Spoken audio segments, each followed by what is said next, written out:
باغ کے متعلق کیا معلومات لینا چاہتے ہیں، کون سی خبر چاہتے ہیں؟ کہا اس نے کہا اسألکم عن نخل الیثمر، میں تم سے اس کھجوروں کے باغ کے بارے میں سوال کرتا ہوں کہ مجھے بتاؤ کیا وہ باغ ابھی تک پھل دے رہا ہے؟ قلنا لکم نعم، ہم نے اس سے کہا ہاں وہ باغ ابھی تک بہترین پھل دے رہا ہے۔ قال، اس نے کہا اما انہ یوشک ان لا تثمر، ان قریب وقت آئے گا وہ پھل نہیں دے گا، کہ وہ باغ پھل نہیں دے گا۔ قال اخبرونی عن بحیرۃ طبریہ، دوسرا سوال کرتا ہے کہ مجھے بتاؤ کہ بحیرہ طبریہ جو ہے اس میں پانی چل رہا ہے کہ نہیں؟ بحیرہ طبریہ کے بارے میں سوال کیا۔ قلنا، ہم نے کہا ان ای شانھا تستکبر، تو اس کی کون سی چیز پوچھنا چاہتا ہے، کون سی خبر لینا چاہتا ہے؟ کہا، اس نے کہا حل فیہا ماء، کیا اس میں پانی ہے؟ قالوا ہی کثیرۃ الماء، انہوں نے کہا ہاں اس میں تو وافر پانی ہے، بہت پانی چل رہا ہے۔ قال، اس نے کہا اما ان ماءھا یوشک ان یذهب، قریب ہے کہ اس کا پانی ختم، کہ ایک وقت آنے والا ہے کہ پورے کا پورا بحیرہ طبریہ خشک ہو جائے گا، پانی نہیں رہے۔ قال اخبرونی عن عین زغر، تیسرا سوال وہ کرتا ہے مجھے بتاؤ کہ زغر کا چشمہ ہے اس کی کیا صورتحال، وہ بھی اسی علاقے میں۔ قالوا، کہنے لگے ان ای شانھا، تو اس کی کون سی چیز کو جو چھپی ہوئی ہم سے پوچھنا چاہتا ہے؟ قال حل فی العین ماء، کیا اس چشمے میں پانی چل رہا ہے، پانی ہے اس میں؟ وَهَلْ يَزْرَعُ أَهْلُهَا بِمَاءِ الْعَيْنِ، کیا اس چشمے کے پانی سے وہاں کے کسان کھیتی باڑی کر رہے ہیں؟ قُلْنَا لَهُ، ہم نے کہا نعم هِيَ كَثِيرَةُ الْمَاءِ وَأَهْلُهَا يَزْرَعُونَ بِمَائِهَا، ہاں اس میں بہت زیادہ پانی ہے اور اس کے کسان اس کے پانی سے کھیتی باڑی کر رہے ہیں۔ تین سوال ہو گیا، چوتھا سوال کرتے ہیں اخبرونی عن نبی الامیین، مجھے بتاؤ امیین کے ہاں ایک نبی نے آنا تھا، ما فعل، اس کا کیا معاملہ ہے؟ قالوا، کہنے لگے قد خرج من مکہ، کہ وہ امیین کے ہاں نبی اللہ نے بھیجا ہے، وہ مکہ مکرمہ سے آئے ہیں مدینہ منورہ، ونزل یثرب، قال اقاتلہ العرب، وہ جھگڑا ہوا شخص پوچھتا ہے کیا عرب کے لوگوں نے اس سے کوئی جنگ کی؟ قلنا، ہم نے کہا نعم ہاں۔ قال کیف، سنیا بہم، تو کیا معاملہ رہا؟ فاخبرناه انه كالزهر من يليه من العرب واغاؤه، یہ تمیم داری رضی اللہ عنہ بیان کرتے ہیں کہ عرب کے لوگوں نے ان سے جنگ کی اور اللہ تعالیٰ نے اس نبی کو ان پہ فتح دی اور لوگ ان کی اطاعت کرنے لگے، سارے لوگ ان کی پیروی کرنے لگے۔ فقال لهم قد كان ذلك، وہ کہنے لگا ان کے یہی ہے جو پیروی کرتے۔ قلنا نعم اما ان ذلك خیر لهم ان یطیعوا، ان کے حق میں یہی بہتر تھا کہ اس پیغمبر کی اطاعت کریں۔ وانی مخبرکم انی، اب وہ کہنے لگا کہ میں تمہیں اپنے حالات کے بارے میں ذکر کرتا ہوں کہ میں کون ہوں۔ انی انا المسیح، میں مسیح الدجال۔ مسیح کا لفظ ایک لفظ ہے مسح، مسح، اور ایک مسیح کا لفظ سیاحت سے ہے، سیر و سیاحت، چلنا۔ ایک ممسوح سے ہے مٹ جانا، تو اس کو مسیح اس لیے کہتے ہیں کہ اس کی ایک آنکھ مٹی ہوئی ہے اور دوسری آنکھ ابری ہوئی ہے، ایک آنکھ ہے کوئی نہیں، خراب ہے، اور دوسری کھوئی ہوئی چھالے کی طرح، تو اس کو ممسوح العین، جس کی آنکھ مٹی ہوئی دبی ہوئی ہو، تو اس کو مسیح کہتے ہیں۔ ایک مسیح کا لفظ آتا ہے حضرت عیسیٰ علیہ السلام کے ساتھ، تو اس مسیح کا مطلب ہوگا مسح کرنا۔ وہ اللہ کے حکم سے کسی نابینا کے چہرے پر، آنکھ پر مسح کرتے، ہاتھ پھیرتے، اور اللہ کے حکم سے اس کی آنکھ بینائی لوٹا۔ کسی بہری کے مریض بھی گڈرما برس کسی کو ہوتی، اس پر ہاتھ پھیرتے، اللہ اس کو اس مرض سے نجات دے۔ تو وہاں مانا یہ آئے گا۔ اب یہ جھگڑا ہوا شخص اپنا تعارف کروا رہا ہے کہ میں مسیح دجال، وَإِنِّي أُوشِكُ أَن يُؤْذَنَ لِي فِي الْخُرُوجِ، ان قریب مجھے نکلنے کی اجازت دے دی جائے گی، ان قریب مجھے نکلنے کی اجازت دے دی جائے گی۔ اس حدیث پاک سے کیا معلوم ہوا کہ دجال دنیا میں موجود۔ بیان کرنے والے کون ہیں؟ حضرت تمیم داری رضی اللہ عنہ، اور اس کی بات سن کے آگے صحابہ کو کون سنا رہے ہیں؟ نبی علیہ السلام، صحابہ کی پوری جماعت سن۔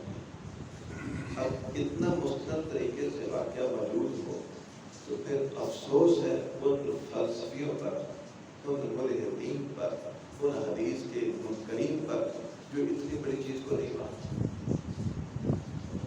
انگریزوں کو خوش کرنے کے لیے سچی باتوں کا انکار کرتے ہیں ظالم لوگ۔ وہ مسیح دجال اپنا تعارف کروا رہا ہے کہ ان قریب مجھے کھول دیا جائے گا، جو میں جھگڑا ہوا ہوں کھول دیا جائے گا۔ فَأَسِيرُ فِي الْأَرْضِ، میں زمین میں چلوں گا، پوری زمین میں سیر کرے گا، چلے پڑے گا۔ اور کہتا ہے فَلَا أَدْعُ قَرْيَةً إِلَّا قَبَضْتُهَا فِي 40 لَيْلَةً، کہ روئے زمین پر کوئی آبادی ایسی نہیں ہوگی جہاں میں نہ پہنچوں۔ 40 دن میں اس نے پوری دنیا میں گھوم جانا۔ غیر مکہ و طیبہ، سوائے مکہ اور مدینہ، مکہ اور مدینہ منورہ میں وہ داخل نہیں ہو سکے۔ اس کی حدود حرم آج بھی سعودی حکومت نے اس کے گول دائرے میں پورا رنگ روڈ بنا دیا مدینہ میں۔ اس کو ان کی زبان میں بولتے ہیں طریقہ دائری، رنگ روڈ، 3 دائری، دائری اول، دائری ثانی اور دائری ثالث۔ یہ دائری ثالث بنی، وہاں سفید رنگ کے بورڈ لکھے ہوں گے، باب حد الحرم لکھا ہوگا، تو 4 چفیرے۔ نبی رحمت صلی اللہ علیہ وسلم نے فرمایا تھا کہ مکہ مکرمہ کو حضرت ابراہیم علیہ السلام نے حرم قرار دیا۔ انی احرم ما بین لابتین، یہ جو 2 پہاڑ ہیں ان کے درمیان جتنی جگہ ہے، اور ما بین حرتین، مشرق مغرب میں 2 سنگلاخ زمینیں ہیں اور شمال جنوب میں 2 پہاڑ ہیں۔ ما بین ایرن الی ثور، دوسرے الفاظ حدیث میں یہ ہے کہ یہ ایر پہاڑ، ایر بولتے ہیں کھچر کو، کھچر کی کمر فلیٹ ہوتی ہے، اگر آپ غور سے اس پہاڑ کو دیکھیں تو بالکل وہ فلیٹ ہے۔ ایر سے دیکھیں ثور، ثور کو دیکھیں اس کی کوہان ہوتی ہے۔ آپ اگر نتبک اپنا یہاں خیبر کے پہاڑ کی پچھلی جانب کھڑے ہو کے دیکھیں، جہاں وہاں مویشی منڈی لگتی، تو آپ کو وہ بیل جیسے پہاڑ نظر آئیں گے، چھوٹی سی پہلے ساگر میں بنا، پھر کوہان بنی، پھر ایسے پہاڑ پہ رکھے۔ تو ان 2 پہاڑوں کے درمیان جو جگہ ہے، آپ اسلام نے فرمایا میں اس کو حرم کرا دیتا ہوں۔ حرم کی خصوصیت یہ ہے وہ بڑھایا نہیں جائے گا، وہاں کسی درخت کے پتے کو توڑا نہیں جائے گا، کوئی ٹہنی نہیں توڑی جائے گی، گھاس نہیں اکھیڑی جائے گی، کوئی شکار نہیں کیا جائے گا۔ تو حرم میں رہنے کی فضیلت یہ ہے کہ جو آدمی مدینہ منورہ میں رہے گا، وہاں شوق رکھ کے اللہ اس کو نصیب فرمایا وہاں کی جگہ، وہاں کی آبادی، وہاں کا رہنا، آپ اسلام نے فرمایا کہ وہ مدینہ میں فوت ہو جاتا ہے ایمان کی حالت میں، قیامت کے دن میں اس کے حق میں اللہ کا سفارش ہے۔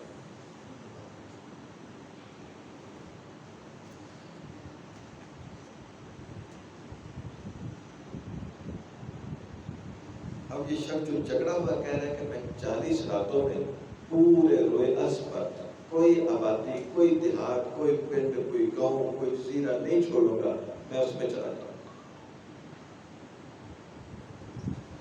البتہ مکہ اور مدینہ اس کے بارے میں کہتا ہے کہ وہ مجھ پر حرام کر دیے گئے کہ میں ادھر نہیں جا سکتا. اگر میں اس راستے میں داخل ہونے کی کوشش کروں، استقبلنی ملک بیدہ السیف، تو میرا سامنا کرے گا فرشتہ، اس کے ہاتھ میں تلوار ہوگی، تو بات جائے گا، وہاں نہیں ٹھہر سکے گا. چکر لگا کے آئے گا مدینہ منورہ کے قریب آ جائے گا، جہاں بہت پہاڑ اس کی پچھلی جگہ ہے، اور جہاں جامع اسلامیہ مدینہ منورہ مدینہ یونیورسٹی موجود ہے، اس کے سامنے جرف کے پہاڑ، وہاں تک آ جائے گا. اندر داخل ہونے کی کوشش کرے گا، اور رنگ روڈ کے ساتھ ہی باب حد حرم ہے، اس کو کراس نہیں کر سکے گا. اللہ کے فرشتے تلوار کے ساتھ اس کو بلا دیں، بلوان سے پاک تھے. وہاں ایک نیک آدمی کے ساتھ اس کا سامنا ہوگا. نبی اسلام نے فرمایا وہ اس امت کا عظیم شہیدہ. وہ جب اس کی طرف نکلے گا، اس کو کہے گا کہ تو مجھے رب مان. کہنے کہ میں کیسے تجھے رب مانتا ہوں، تیری پیشانی پہ کاف ہا را لکھا ہو. آپ اسلام نے فرمایا وہ آنکھ سے کانا ہوگا اور اس کی پیشانی پہ واضح کافر لکھا ہوگا. ہجے کر کے لفظ کر کے آپ نے سمجھایا کہ کاف فا را الگ الگ. کوئی مسلمان پڑھا ہے یا ان پڑھ ہے، اس کو پہچاننے کے لیے اس مرد مجاہد کو کہے گا کہ تو مجھے رب مان. لیکن تیرے پیشانی میں لکھا تو کافر ہے، کیسے آتا؟ لیکن پھر تجھے قتل کر اس کو پکڑ کے مارنے کی کوشش کرے، حتیٰ کہ اس کو زمین پہ لٹا کے مارے گا، وہ نہیں مانے گا. پھر اس کو سیدھا کھڑا کرے گا، اپنے شیطانوں سے کہے گا اپنے ساتھیوں کو لاؤ آرا، اس کی سر پہ رکھ کے آرا چلا دیا جائے گا، جسم کے 2 حصے کر کے پھینک دیے جائیں گے، جتنے فاصلے پہ نیزہ پھینک دیا جاتا ہے. پھر اس کے درمیان چلے گا، اپنا تکبر دکھائے، دیکھو میں نے یہ کر دیا. پھر اس کو اشارہ کرے گا اٹھ کے میرے پاس واپس آ جاؤ. وہ واپس دونوں جو حصے مل جائیں گے، اس کے پاس واپس آ جائے گا. جب واپس آئے گا کہے گا دیکھو پہلے جو تیرے سے سلوک کیا، آپ بھی رب نہیں مانتے مجھے. تو کہے گا پہلے سے مجھے زیادہ پختہ یقین ہو گیا تو واقعی کانا دجال ہے. میرے پیغمبر علیہ السلام نے فرمایا تھا کوئی ایک آدمی کے ساتھ اس طرح کر سکے گا اور وہ میں ہوں. اب اللہ تجھے اس بات کی قدرت نہیں دے گا. پھر اس کو پکڑ کے مارنے کی کوشش کرے گا، قتل نہیں کر سکے. اس کی اس حصے کو اللہ تانبے کا حصہ بنا دے گا، جس پہ نہ اس کا نیزہ چل سکے گا، نہ تلوار چل سکے گا.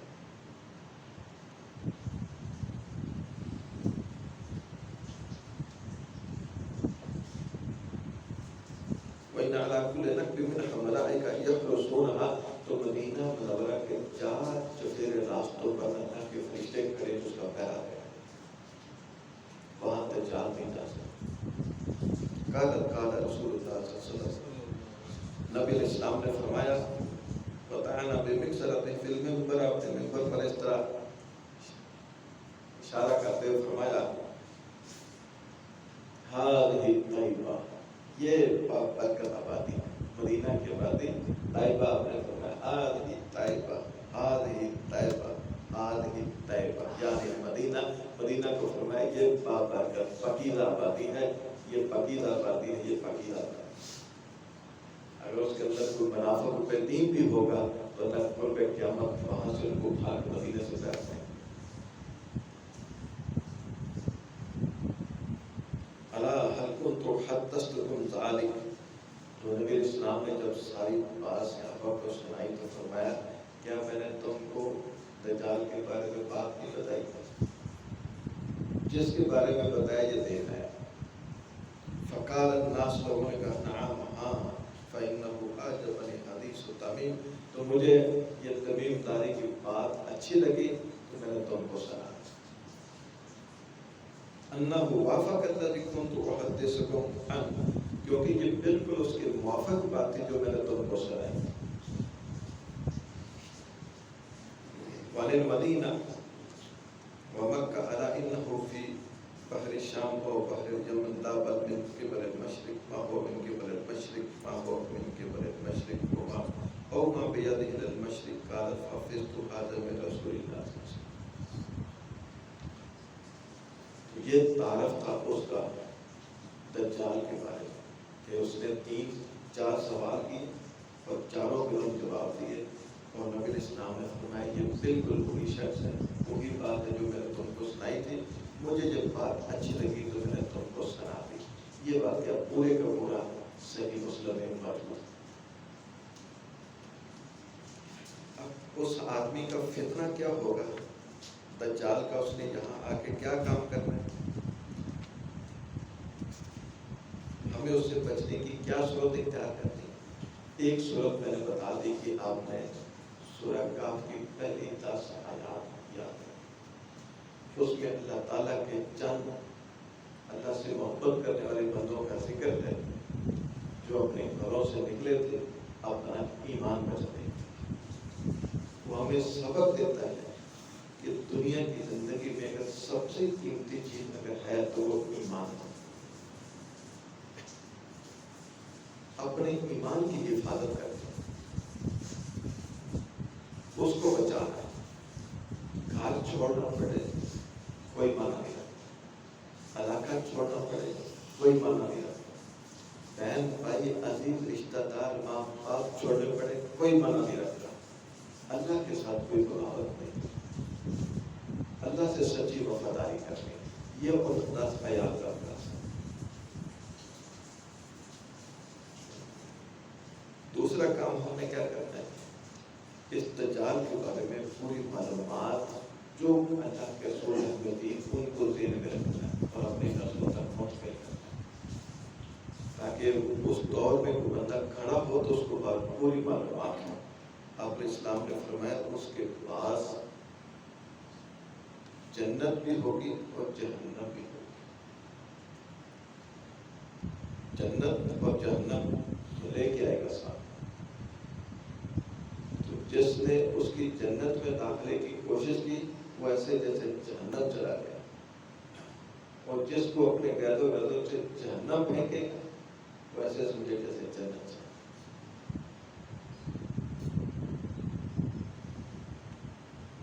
اس کی بات نہیں ماننی. وہ بات کیا کروائے گا، اپنے آپ کو رب منوانے کی کوشش کرے، ڈائریکٹ شرک اللہ کے ساتھ. جو لوگ غلط معلومات کے عادی ہیں، جنہوں نے ساری زندگی شرک کیا ہوگا، وہ اس کی ایک کرتب سے اسی کے کھاتے میں شامل ہوتے ہیں، اور ان کے جو کہانیاں سنانے والے لوگ ہیں وہ اسی کے کھاتے میں پھر اکٹھے ہوتے ہیں.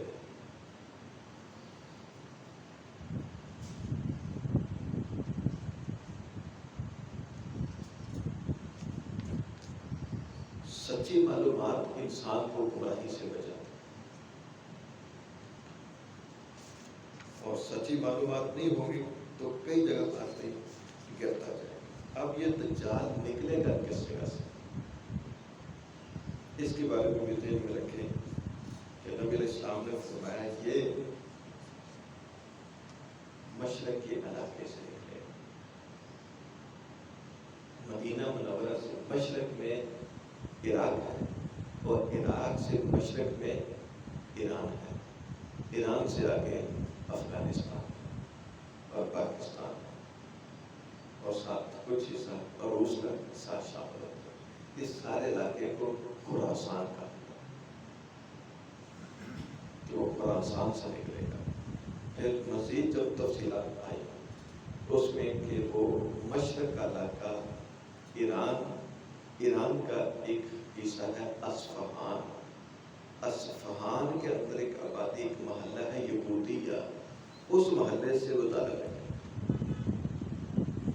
آج بھی وہاں 20 لاکھ